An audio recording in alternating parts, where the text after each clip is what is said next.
Alright, we're going to change gears, guys. I was going to get right into our lows, kind of speed through our leg attacks real quick from Tuesday, but I really want to change gears. The reason being is I'm watching some drilling. When we finish on top, I'm going to stay off our knees. We're on our knees, all of our weight's on our knees. Very, very seldom in wrestling do you ever want to be on your knees. Okay? So when we finish, I know when I'm finishing on a double, I want every ounce of my 175 pounds, every bone I've been blessed with. I don't have all that mass. I got to use everything I have. Leverage, bones, pressure points. So when I finish, boom! I'm digging in. Off my knees, all my weight's in his gut, wide base. Key wide base, guys. If I finish like this, we're bound to fall off to the side. We do a real basic drill, and Coach Guy said it's a great middle school drill, great high school drill, just a hop over half drill. If we're going to train wrestlers like they need to be trained, and go 6 minutes or 4.5 minutes or what have you, be the best wrestler in shape. The guy, all things being equal, the guy who outworks the other is going to win the match. That's what makes this sport so great. But if you go out and get stuck in 30 seconds, throw all that training out the window. So we got to prevent some things early on from happening. Sometimes just a brute stud goes out there, hits a freaking blast double half on the way down. You're like, what is hit me? What hit me? We have to have a feel for the sport. It's one thing giving up 2. The 5 on the way down, we got to have a feel for our hips. A feel for our hips.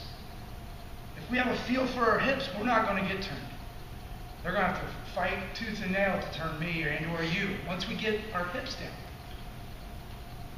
Okay? I call it closing down shop.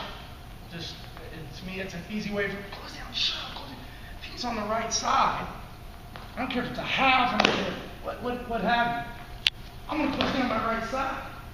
Elbows are coming in. My right hip, most important, has to come down. If he jumps to the left side, boom! Looking away, left hip down. This guy's trying to jump sides, think I have to this side. Okay, he has to get this elbow out. He has to open this hip up. So as soon as I feel him jump over, I'm going to close down shop. My head's up. I'm looking away. Okay, there's a lot of things that go into this, but one thing I want you to take note of, because this goes for finishing doubles, it goes for a lot of things in wrestling. I need to keep a wide base. Why do you think they have 2 and 3 rules when they start out in gymnastics? Okay, kids, we're going to do a log roll. What do you do when you do a log roll? You definitely don't do this. You make yourself as long and as thin as possible to hit a log roll. Why? Because it's easy to turn. We don't want to be that guy. Okay, we want a wide base. If I have a wide base, it's harder to turn. This is an extra post that I didn't take into account for. If he jumps to this side, he's going to think I have on this side, closing down shop. A lot of coaches will teach, look away, pinch, peel, look away, pinch, peel, look away. Okay, that's great. The peel part I'm not really sold on, because if I get a peel, guess what happens to my elbow? If I look away and just pinch, but I add something else as opposed to peeling. All right? Hip down. If you're going to add anything, most important part of your body in wrestling is your hips. If he's on this side, he's trying to sing a half. If he opens me up, I don't care how strong I am up here, I'm probably going to go. I've got to close down shop. It's not just knowing this technique, it's drilling this technique. You can know everything under the sun, but if you can't react, you can't make it happen quicker than the next guy. There's my opening mouth. Right into my motion first. Bam! Do we understand what that means? What that looks like? That can save a whole lot of headaches. Alright? Grant, come on out here. I'm using you a lot today. You're close to my size anyways. Let's do a hop over half drill, just so we can get a feel. Again, I'm changing gears. I'm throwing a lot at you, but I want to make sure this is a drill we got to have to allow us to go 4.5 minutes, to allow us to go 6 minutes, to allow us to beat guys that may be a little bit bigger, stronger, faster right now. Why? Because they can't go 6 minutes, and we can.